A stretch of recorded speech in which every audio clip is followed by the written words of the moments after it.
This is my new favorite 75% magnetic keyboard. It's so good. Listen to it.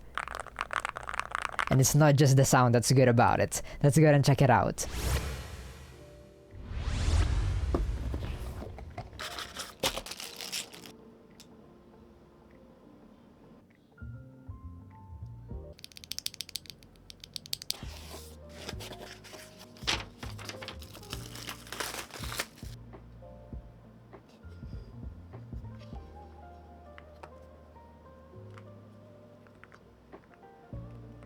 Nice simple secured packaging of the accessories you will be needing. More than you will be needing will come with the keyboard. Like, I don't even know how to use some of the accessories. There's like a strap, but where do I put the strap? But yeah, first impressions on the keyboard looks very unique. I do love the design, especially the back here. Like, look at how beautiful this is. I mean, the whole keyboard is beautiful. But yeah, I got the silver green color variation here. I really like how it looks like, the colors, but you can also get them in black gold or black purple. But yeah, all variations look pretty nice. Will definitely depend on your setup, which you'd like more. This keyboard also feels very high quality. It does have some weight, full metal case. Comes in around 1,704 grams, very premium. Then for the keycaps, they're also pretty high quality. They have amazing colors. You can see the gradient here, but yeah, these are 5-sided UV print keycaps, and yeah, frosted on top, pretty clear here, looks like polycarbonate. Pretty cool. Also has a unique font. Personally, I don't have any issues with that. Then for the switches, I think these are the Nord Guard switches. They are full transparent closed bottom. I already gave you guys a sound test earlier. They sound and feel pretty good and smooth, minimal wiggle wobble, very stable,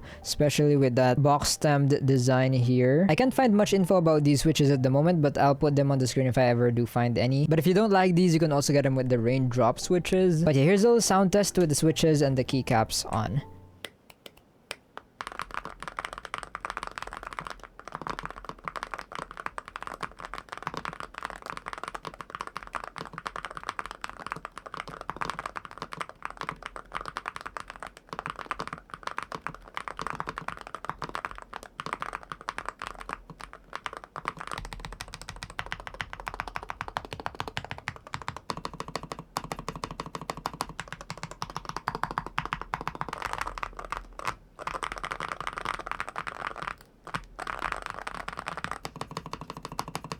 Now that sounds amazing and very talky if I describe it. I really like it. Very premium. You can definitely tell they made a lot of efforts in making this keyboard sound good. The stabilizers also sounded amazing. I didn't really hear any rattle. Here's a little closer look. You can see the efforts here. Some silicone, and I can see a good amount of lube in there. Very nice efforts. I'm pretty sure this is a plastic plate, but if we really want to see the efforts they made on this keyboard, we better open it up. And it does have a quick release system. Just take or lift up this top part, metal part here, just like so. As you can see, it goes straight here, and then we should now be able to take this out. Okay, I was being careful because I thought there was a cable, but there isn't. It's connected through these pins here. Very nice. So you can take this keyboard apart without worrying about it breaking or about the cable. But yeah, here's a closer look of the PCB. A little closer look on the efforts they made. There's some foam here and more foam here. Very nice quality, and it is also gasket mounted with these gaskets. We saw earlier that it does have these other gasket mounts, and you can replace them here if you'd like. I don't really feel much difference between them. Oh, and since we have the accessories out here, I think the strap is meant for the 65 version, not the 75, because I don't see any pictures on the 75 with a strap, only the 65. Or correct me if I'm wrong in the comments. Anyways, let's go ahead and put this back. It's very easy. Just slide it in like so, and I'm gonna push it down a little bit because it is pretty sealed in there, which is nice, especially for the sound. And then just push this back here, and it should just, yep. Oh, that was very easy and satisfying to put back. But yeah, I'm very impressed with the acoustics, the quick release system, the quality of the keyboard so far. But now let's go ahead and check out its performance. So let's plug in the keyboard and check out its RGB first. And as you can see, it is so bright. We also have some RGB here and some RGB here on both sides, so that would look cool on your desks. But yeah, I don't think this is on full brightness even. We'll see later in its web-based software. But yeah, as you can see, here's how it looks like with my light lights kind of turned off, and it's so bright already. Probably one of the brightest magnetic keyboards I've ever tried, especially with those transparent keycaps and switches. Definitely makes it so much brighter. Very nice and vibrant. Great RGB from this keyboard. Anyways, I have the website where you can customize this keyboard from. Here's the link, and then just make sure to add the device here, connect, and then click the device here, and here we are. First, we'll be greeted with different profiles, and we can customize the keyboard here. Very customizable. We also have setup here on the bottom left where we can change the language to English. So if you have your stuffs on Chinese, then make sure you change it here. I do remember it being on Chinese actually when I first launched this website. But yeah, we can also update the firmware here. We're already on the latest. We can do this.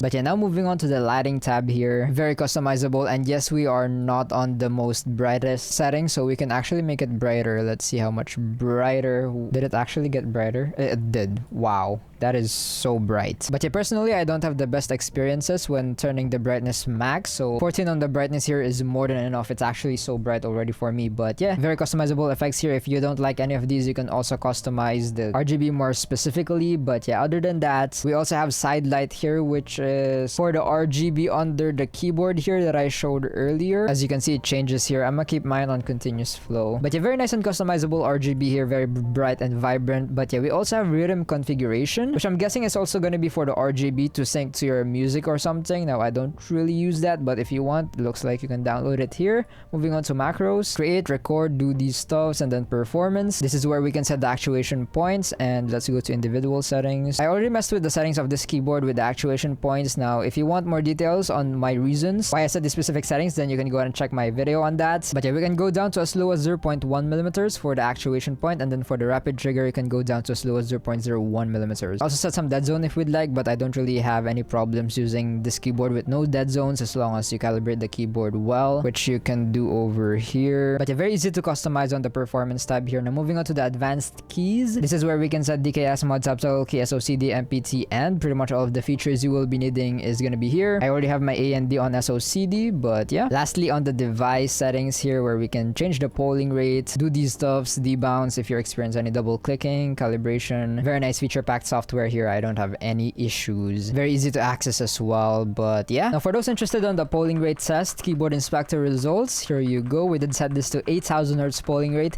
so let's see how accurate that is here. And yeah, that is very accurate. 8000 Hz polling rate. Now let's go ahead and test this out with my latency testing tool, OSLTTCS. I'm not gonna go into too much details on how this latency testing tool works, as I already made a separate video about that. But what it pretty much does is it measures the time between when the keycap comes into contact and when the computer actually receives the signal. So we're not doing any electrical or artificial actuation here. We're actually testing the latency when you actually press the keycap, which a lot doesn't do when it comes to testing the performance. But yeah, here's the results. 0.936 milliseconds. These are very impressive results. I doubt you'll notice any difference when comparing this keyboard to the top magnetic keyboards or TMR keyboards I've tested. The millisecond difference is just that little. But yeah, for those interested on the milliseconds, here you go. And I always give a little disclaimer, these results can still vary. There can be factors that alter the results, but these results should still be very accurate. Now without further ado, let's go ahead and test this keyboard out more in game.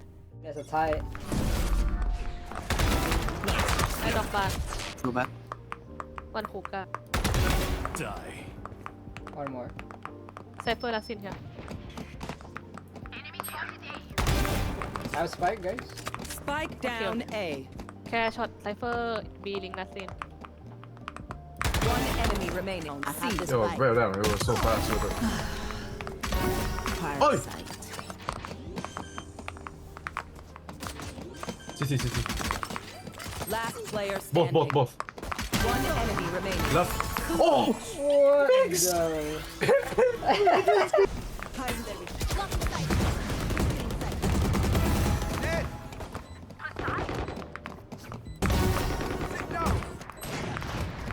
Failing last. Careful now. My ultimate's ready. I like how one nade just gets you off of your jog.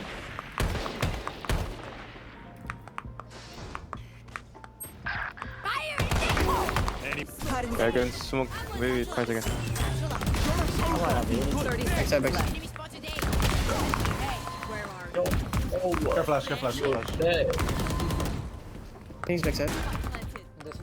So after playing and testing with the IPI or EP, however you want to say the name, Aurora75, here's my experience so far. Now you saw the latency test. The gameplay definitely won't hold you back when gaming. It felt very responsive. As soon as you press the keys, they do actuate. As soon as you let go, they do deactuate or deactivate. All of the features work. The SOCD was amazing. I didn't really encounter any issues with it. Just an amazing gaming experience. Now other than gaming, I also loved using this for my daily use. You heard how it sounds like, so good. And with the debound setting on, you won't experience any double clicking, even though you're on very sensitive settings like the spacebar and all of the keys. No problems with that. So typing was amazing. The RGB was also impressive. It looks so good on my setup. Just a great overall experience with the 75% magnetic keyboard. No issues, no complaints. Very impressive. I also again like how you can easily open up the keyboard I showed you earlier. This is just amazing. Now is it worth it though, and how much is it? Now the price can vary depending on where you'll get it from. I can see some AliExpress stores, some Shopee stores, but since this keyboard is sent to me by Keyforce, I will be talking about their website more, and I will be linking them, first link in the description. But yeah, even though they sent me this keyboard, everything that you've been hearing me say about this keyboard are all my honest opinions and review. But I also want to say that what I'm reviewing is the keyboard here, not the brand, not Keyforce, not EP, so you can do your own research on that. All I can say though is this is a great keyboard.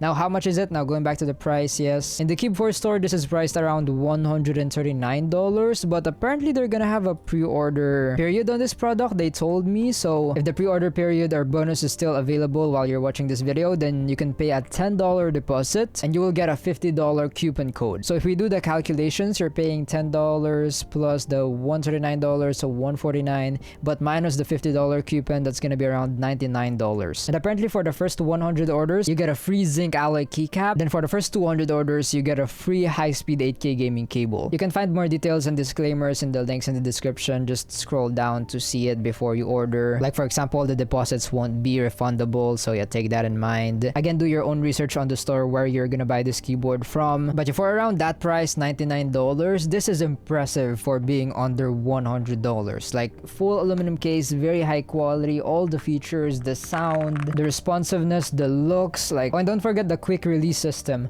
But yeah, for all of that, I think it is worth it. I would recommend it for around $99. But okay, let's say there's no sale. The cheapest you can get this keyboard for is $139. I still think that is worth it. I would still recommend it for that price. It is such a good quality keyboard, and for everything that you're getting here, I would pay $139 personally. If that's really the lowest price I can get this keyboard for, and if I have no complaints with the looks, the quality of the keyboard, which I don't, I really like it personally. But yeah, you guys decide on that. Anyways, if you're interested, I'll be putting this keyboard first link in the description, and those are going to be my affiliate links, so I would really appreciate it if you can use those when buying anything from the description. I don't know if I have a discount code, but if I ever do, I'll be putting it in the description as well before the link, so maybe you can get more discount on the products down there. And I already mentioned it earlier, a little disclaimer, this keyboard is sent to me by Keyforce, but that won't change my review. Everything that you've been hearing me say about this keyboard are all my honest opinions and review. But yeah, I pray that this video helped you in some way. I'll go and see you guys in the next one. Don't forget to stay grateful, and remember, Jesus loves you. Bye bye.